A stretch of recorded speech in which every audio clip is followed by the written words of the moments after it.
Hi guys, kamusta? My name is Ronald. Isa po akong OFW dito sa Singapore. I make travel guides, travel tips, going to Philippines and Singapore, and especially mga OFPC and OFW Pass tutorial.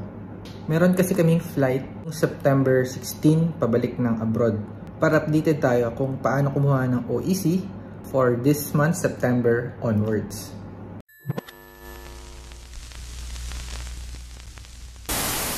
Hi guys, welcome back. Kung bago ka lang sa channel ko, please subscribe. Marami pa tayong mga useful video para sa mga OFW. Una is yung mga first time na OFW, meaning hindi pa sila nakakapag-abroad, nasa Pilipinas pa sila, or unang trabaho abroad. Next naman is yung mga OFW na merong change employer, change job title, change job site. And lastly, mga existing OFW, matagal lang nasa abroad, pero hindi gumawa ng account online. I-discuss natin yan kung paano kayo makakakuha ng OEC. Anyway, let's begin. Internet browser at pumunta lamang sa website dmwonlineservices.dmv.gov.ph. Click Let's Go. Tapos ilagay nyo yung email. Kung wala pa nga kayong account, pwede kayo mag-register dito.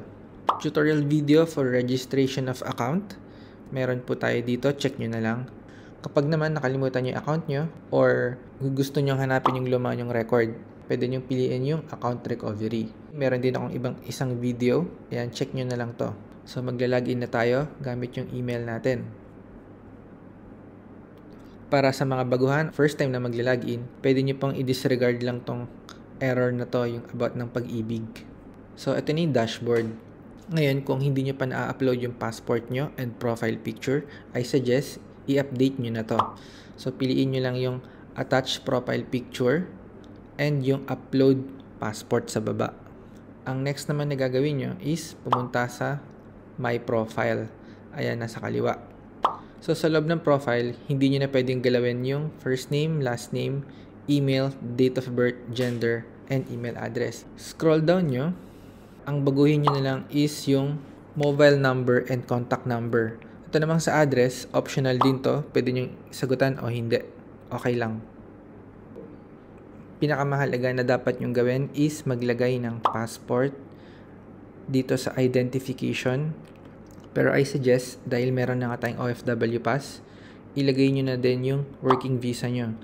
So, i-click nyo lang tong add new identification. Tapos, ilalagay nyo yung expiry date and date created. Para naman sa family, add beneficiary. Tapos, ilagay nyo lang yung information. First name, middle name, last name, gender, relationship, and so on. Ayan. So, after nyo makreate yun, scroll up, click update profile, tapos save changes. Tapos, balik na kayo sa dashboard. So, next step is pumunta sa balik manggagawa button. Yung sa initial assessment, ito yung pinagawa ko sa inyo. Passport, data, and beneficiary. Ignore nyo lang yung pag-ibig guys. Hindi yan magiging problem. Ito din, i-close nyo lang itong error na to. So, next naman is ilagay nyo yung flight date nyo. So, kunyari, flight namin is September 9. Babalik kami 16. 16 ang pipiliin ko. Para naman sa mga bagong account o kagagawa lang ng account, huwag muna kayo kumuha ng OEC. Antayin nyo yung 24 hours. So, after 24 hours, let's say, okay na. Click nyo na yung next. Ngayon, hindi lahat ng OFW pare-pareho yung lalabas pagka-click ng next. Minsan, yung iba na pupunta na agad sa appointment page. So, anyway, share ko lang muna sa inyo. So, makikita nyo guys, pag scroll down nyo, ito yung other 4 things na kailangan naka-check para makapag-proceed kayo sa OEC. Alright, so sagutan na natin yung question. Let's say, same employer naman. Yes. Next question is same job site. So, pipindutin natin yes then. So, yung job position, again, same. Press yes then. So, eto guys, ano lang to, warning lang yan. Pwede nang piliin yung yes then. Let's say, pag yung tatlong tanong na yon, ang sagot nyo is no dahil nag-change employer kayo, change job site, or change job title. So, mapupunta kayo dito sa contract page na to. So, scroll down nyo lang. Dito, pwede nyo nang baguhin yung information nyo. So, explain ko lang. Change employer is nagbago kayo ng company. Change job site, kung nalipat kayo ng bansa. Tapos no records with POEA. Kung first time nyo nga magre-register, ito yung gagamitin nyo. Tourist, student, nagkaroon kayo ng trabaho, ayan, pipiliin nyo yan. Tapos straightforward naman to, change of position, nagbago kayo ng trabaho. Yung watchlist, huwag nyo nang gamitin yan guys kasi it's a different story. So kung first time nyo magre-register, pwede nyo rin piliin to, no deployment date for previous contract. Ito namang no PM online record. Meron kayong nakuhang OEC before, pero hindi kayo nakapag-register online. After nyo masagutan lahat ng information na to, pati yung employer address, business permit, country kung saang bansa, city, kung agency ba kayo, and then position, contract start, kung kailan kayo nag-start sa bago nyong trabaho, I suggest, ito yung base sa work visa nyo. After nyong matapos yung bago nyong information as an OFW, pipindutin nyo is submit. Pagka-click nyo ng submit, pipiliin nyo naman yung pinakamalapit na POEA station or Philippine Embassy.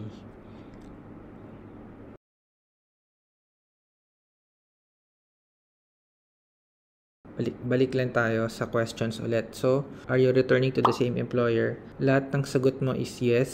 Same job site, same job position. And then yes mo lang din yung last question. Mapupunta ka na sa print OEC. Hindi mo na kailangan pumunta ng POEA or magbayad pa or anything. Yan na yung ipapakita mo pag lalabas ka na ng Philippines. So, bago ko tapusin yung video guys, meron lang akong i-share sa inyo para sa mga taong gumagamit ng computer. Pag dinownload nyo to, say ito yung pangalan niya, Rhea OEC, makikita nyo yung extension file guys, .aspx. Usually, ito yung nangyayari pag dina-download nyo sa computer. Dahil hindi siya image, hindi siya readable file. So, ang gagawin nyo, babaguhin yung extension. Kung nasa Windows kayo or Mac, gagawin nyo siyang PDF. Do-double click na natin. So, gumana na siya. Yun yung problem sa OEC. Ngayon, kapag nasa mobile phone kayo or hindi nyo alam paano gawin, pwede nyo screenshot or picturean nyo na lang yung OEC tapos i-print nyo. So, nung bumalik na kami ng September 16, OEC lang yung hinanap sa amin. Hindi pa po kailangan yung OFW Pass. Just a gentle reminder para dun sa mga OFW na gustong matapos yung OFW Pass nila. Don't worry, antayin po natin yung updates ng DMW. So, yun lang. Sana nakatulong yung video. Kung meron kayong mga tanong, just message me in Facebook or you can also comment down below. Sasagutin ko kayo isa-isa. If you haven't subscribed, please do. Marami pa tayong mga useful video. And shout out sa mga subscriber. I will see you again on my next video.